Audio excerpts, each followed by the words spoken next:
este momento lo tengo fácil porque tengo muy reciente, como habéis escuchado, el secretario general anterior. Entonces las pautas están muy claras y las prioridades también.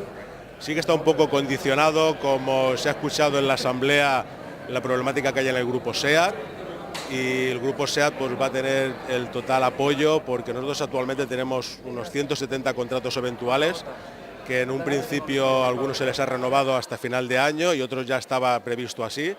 Entonces, a principios de año se valorará cuáles son las necesidades que tiene SEAT de mandarnos gente a la plantilla de Gearbos y en función de eso nuestra plantilla se acondicionará a las necesidades del grupo.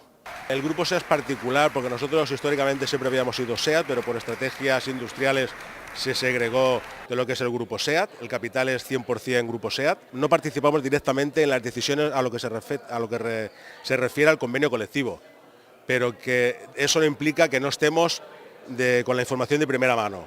Lo que pasa es que cualquier modificación que se haga en convenio colectivo no nos afecta a nosotros directamente. Luego en el seno de la fábrica tenemos que hacer la adaptación.